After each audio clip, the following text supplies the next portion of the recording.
Hey guys, it's Lisa, and I have got Matt Nix, and I have not talked to you since 2015 when complications was going on. So, Yeah, a long time ago. Yeah. yeah, it has been a while. So let's update everybody and tell everybody what's going on and what you can say about Turner Hooch because I love Disney Plus and I'm excited. So go Oh, for it. excellent. Yeah. So basically, I was asked by um, 20th Television, where I have my deal. Right. Once sort of Disney and 20th Television got together, Mhm. they merged. Yeah. Um, Suddenly, this whole library opened up, and so they asked me, "Hey, would you be interested in doing Turner and Hooch as a series?" And Mhm. so I, was certainly familiar with the film from when I was in high school, and I was like, yeah, sure, let me take a crack at it. And so, uh, yeah, basically, my big priority with it was, well, there were two kind of big things. One was I really wanted to do a sequel series, not a remake, Okay. right? Right. Okay. So something closer in spirit to Cobra Kai Okay. than, I mean, not Cobra Kai is a little bit of a little bit special because it's reversing the two characters and stuff like that, Mhm.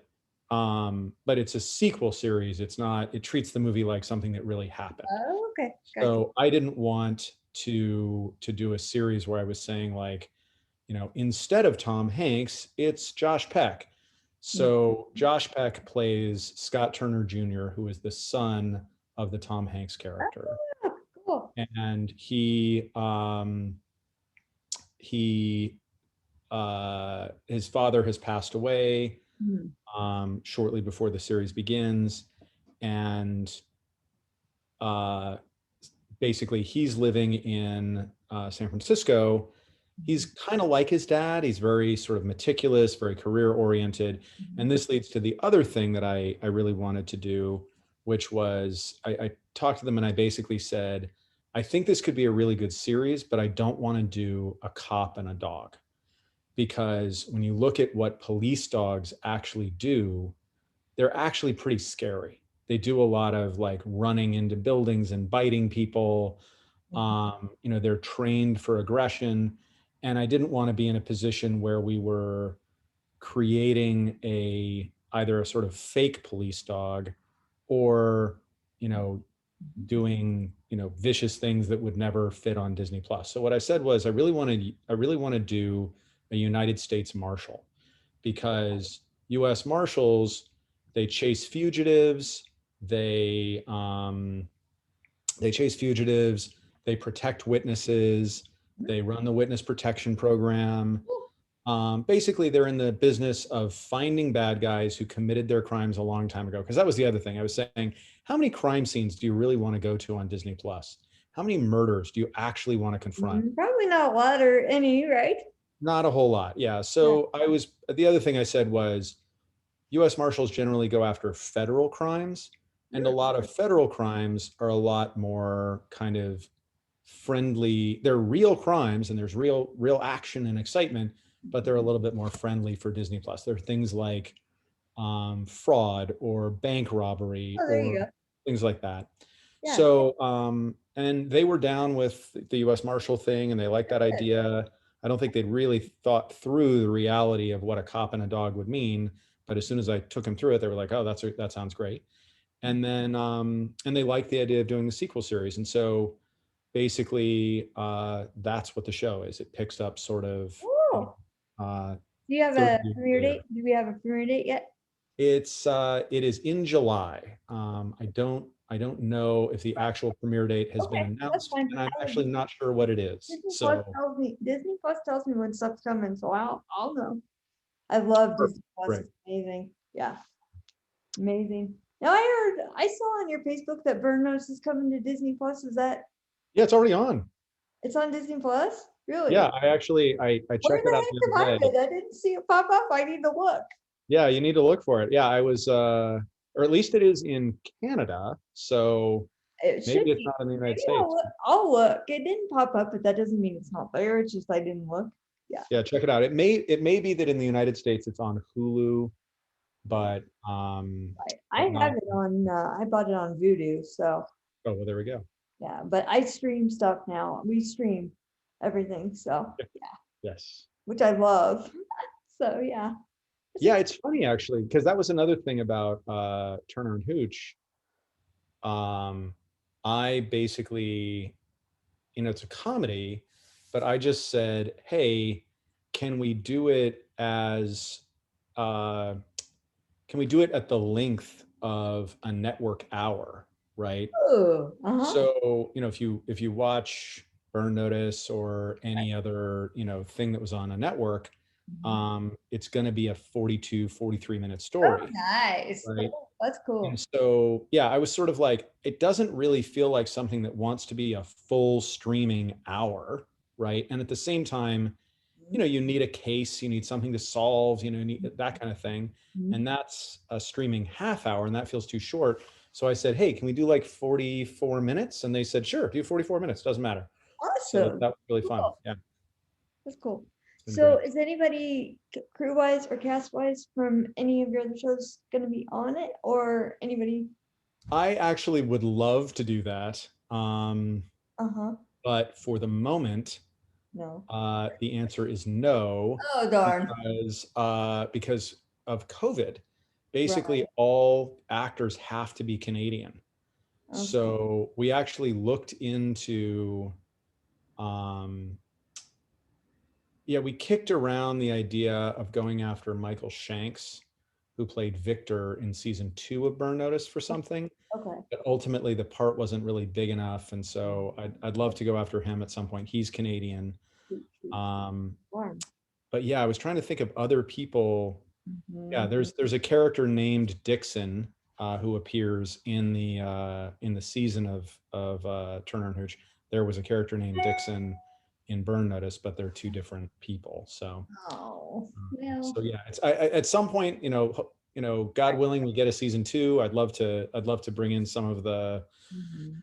the old gang, but That would be cool if yeah. it's possible, just because we all recognize them. It's kind of fun to see them come back Oh, and yeah. Yeah. yeah. And actually, like, I've got my sort of crew of actors that I really like working with Mhm. and that I've cast in multiple things. So Yeah. yeah, 100%. I'd love to do that. Oh, actually, I should say Anthony, no, that's not quite true.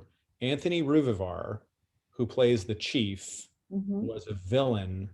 He was a villain on Burn Notice, and he's Kobe Bell, who played Jesse. He's one of Kobe Bell's best friends. Oh, So cool. he came Cool. in, and so I knew him from Burn Notice, and I knew him through Kobe and Nice. stuff like that. So that it felt like he was in the family. He was Cool. a guest star on one episode, but it definitely felt like he was part of the family. So this So is a question I didn't get to ask you last time, but I wanted to know how, when you were doing Vernos, that you came up with all the explosions and where that came from to do all the explosions and like make that the thing that you do in your shows. Because I love that. Like, I mean, it's funny. I could give you 15 different versions of that. right. Uh, 15 different kinds of answers. There are two basic answers to that. Okay. One is, from the time I started writing I mean, I didn't really think of myself as a writer, but I used to write stories when I was little. I Mhm. always wrote action stories. And I always really liked, that kind of thing. I think when I was at UCLA, I was in a creative writing class and I wrote a story, and I realized when we read it out loud in the group, I don't think anyone in the UCLA creative writing program had ever written an adventure story in the history of the program. They were just like, what? This is black magic. What is this? Right. I mean, Right. they knew obviously, but it was just like, you Mhm. didn't do that in a creative writing program, an adventure story. So that was one thing. And then the second thing was, um, Burn Notice, we were always making a lot with a little bit of money. We didn't have a ton of money. I And didn't know that. so Okay.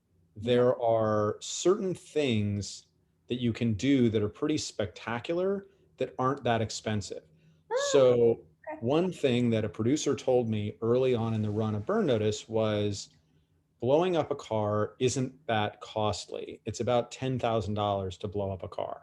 It's actually less if you, I learned later, and you can see this on the show, it's actually less if you blow up multiple cars at the same time because some of the costs are shared. So Oh, you basically just get a cheap car, you strip all the stuff out from inside it, you fill it up with propane tanks, you blow it up. It's really spectacular, mhm, and it's not that expensive. Here's mhm. an interesting thing. If you watch Burn Notice about the explosions, one of the things I realized was over time was here's a thing that's very expensive and we never did. If a car is moving or driving while it explodes, that is incredibly expensive. And we Oh, never did it, right? I see. Because it means that the car still has to have gasoline in it, it has to have an engine, all of those things. So we blew up so many cars on Burn Notice, but I would challenge someone, maybe we did it once, but like if you watch that show, I don't remember that. I think it was all they were all not yeah, moving. they would, it's basically, yeah, driving, they would park and blow up.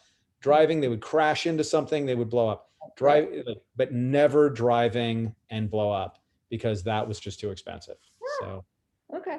I just was curious because I yeah, it wonder. was a fun way to do something big, and that didn't cost too much money. So Mhm. Okay, cool. So how's it been starting a new series? How's that been so far with COVID and everything, I suppose would be. it's been super fun. I have to say, Turner and Hooch is a really, really fun show to do. The scripts were fun to write. The cast is super fun. Um, the one thing I realized working with dogs a lot for the first time is like you can't, a dog is going to do what a dog is going to do. Yes, I Like you saw that can, on your Instagram. Yeah, they're gonna do what they want to. yeah, you can train them to do stuff, but basically they're going to do what they want to do. So that's a challenge, but they're sweet dogs. Mm-hmm. And and the so that's been really fun. The cases are really fun. I mean, there's always I mean, anyone who watched Burn Notice knows like I kind of like sort of facts and tidbits and things to know and that kind of thing. There's a lot of dog science in Turner and Hooch, which Oh, was cool. less true of the movie. So the cases tend to, they're not, it's not just a goofy thing. There's a real procedure to it. Oh, nice. Every episode will involve some element of real dog science or That's there's kind of cool. the distance between the way the humans perceive the case and the way the dog perceives the case is really important. And so the dog is doing, funny things or problematic things, but always for a reason. And the episodes are kind of about discovering what is that reason and how does that solve the case. Uh-huh. So that's a thing. There's some really fun action in it. So that's been really fun as well. I will say making a show during COVID is a huge pain in the ass. I Just bet. because there are, uh, yeah, it's like everything is slower, Uh, everything is more expensive. yes. Um, things like things that would be simple um, in any other show become extremely complicated. So one example is we there's an episode where everybody's at a local fair. Well, you can't have more than 30 extras in a location at once. So, sorry, my phone is ringing off the Oh, hook. no, we're good. You can't have more than 30 extras in a location at once, according to the Canadian authorities. Okay. So, suddenly what would be a very simple thing, just fill a fair with extras, suddenly becomes an effect shot, or people have to change their clothes and you have to reuse them in another All angle. right. We had another episode that involves a politician talking at a rally. Normally you just fill a rally with people. No, can't do that. We'll do You've got that. to you've got to tile it with a computer and like Oh use boy. all of these things. So it's Oh. super difficult. And Yeah. then every cast member, every crew member is getting tested for COVID every 3 days. So it's a lot to do. I'm sure that is. I mean, I'm glad you guys are making it, but it's made it hard on everybody. Oh yeah, no, it's Every show brutal. has been Yeah. affected. Like, yeah. So how's it been filming in Canada versus anywhere else? Versus like Atlanta or Miami? Um, Canada generally very good. Um, Every location has its own advantages. Like Mhm. Atlanta is very spread out. So, that tends to be good for any, if you need a lot of trees, like I Walking Dead, remember that from last time. Yep. They have yeah, trees they're great. everywhere. Yep. A lot of trees. Vancouver is obviously good for views and water.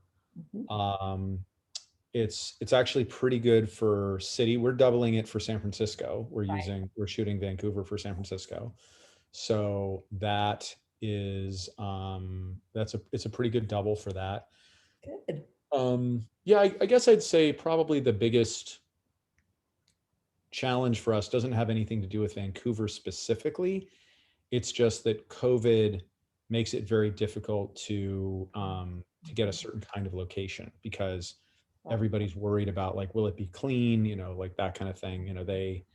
If Mhm. you rent a place and then you are turning it back over to somebody and somebody gets sick, who's liable for that? Right. So it's been more difficult. So suffice it to say, we're getting a lot of outdoor locations in Vancouver very easily. The indoor locations a little bit That's the tougher. most But we'll stressful. see. I mean, I've never shot in Vancouver not during COVID, so I don't know. I don't know. Yeah. How many episodes are we getting?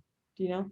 Mhm. How many is- 12. We're getting 12 for the first season. Oh, So good. All right. we're shooting. We're shooting episode 10 right now. We're Okay. about to shoot episode 11. Okay. And will they be released all at once or will we No, they'll be week to week, but okay. then once it'll be like The Mandalorian, Or like one division and those? or Okay. like WandaVision. Yeah, exactly. Okay. Gotcha. You Gotcha. can watch everything up to the date of release, and then Okay. once Cool. everything's released, you can watch the whole thing at once. Cool. Okay. Because I know they're different for different ones. So it's awesome. And it Well, has a sort of like a season of Burn Notice. It mhm. has an ongoing mystery Cool. where Scott Turner Jr., the main character, and his sister are solving a case together. Mm-hmm. And so that's an ongoing mystery that sort of takes you from episode to episode. In some ways, actually, it's interesting. In some ways, um, when I think about how the stories are done, it's similar to a Burn Notice in the sense that um, there are there's an ongoing story to follow and a story of the episode, and it's very much kind of in the POV of the characters trying to figure out what's going on or what to do about the situation. It's funnier, but Mhm. it's sort of similar narratively. Right. I love the procedurals because like Prodigal is like my number one right now. That is Mhm. like the best show. Yeah. If you haven't been watching it, you need to watch it. It's so good. No, I So hear it's amazing. Yeah, I gotta check it out. yes. And The I actually talked to Nora and Lola Zuckerman. They remembered you. 'Cause Yeah, no, they're great. They're they're terrific. awesome. Yeah. They're really cool. Yeah, that's my main one right now that I'm into. Of course, they had to take a break because they only have like 7 episodes. So yeah, because they had to do a shorter season. But Yeah, it's I just find um the procedurals don't get a lot of love. no, But sort of in the larger kind of critical universe, just because they're perceived as being formulaic. But actually, like Chris Fedak, who created Prodigal, and I have spent a lot of time talking about just it's coming up with a story week to week is in a lot of ways harder, than just continuing a story that you were telling last week. I've never seen anything in it. But oh my goodness, I can't even tell you how many times I've watched them because I've just they're so good. And it's got funny stuff in it too. And it's like and some stuff that's disturbing and yet funny. And you're like, but it's disturbing, but it's funny. Yeah, it's Yeah, well, that's I mean that's Chris. I mean he's great at that. that's So. good. So yeah. Do you have anything else you want to say? Because I don't want to keep you, but Oh, no problem. Yeah, I mean, I guess I just say, yeah, I'm super excited about the series. It's been turning out really well. The network and the studio have been super happy, and Josh Peck I know that I was a little. I'm kind of a generation too early to have really known Josh Peck's work, but um, he was the lead on a show called Drake and Josh. And so okay. my kids were super familiar with him. And he is a legitimate comic genius. Like he is really really amazing. Vanessa Lenges. We have actually, for anybody who's a fan of Glee, Vanessa Lenges was on Glee, Okay. and Becca Tobin. There's a sort of love triangle that shows up with Vanessa Lenges and Josh Peck's character and Becca Tobin. So there's sort of, Oh, okay. for Glee fans, there's a little Easter egg there. Okay. Um, yeah, it's been super exciting, and I can't wait to share it with people. So I'm excited. I can't wait. Can't awesome. wait. Awesome. Well, take care. Everybody Thank stay you so much. And yeah, until next time. Yes, thanks, Matt. Take care. Yeah, thanks a lot. Bye.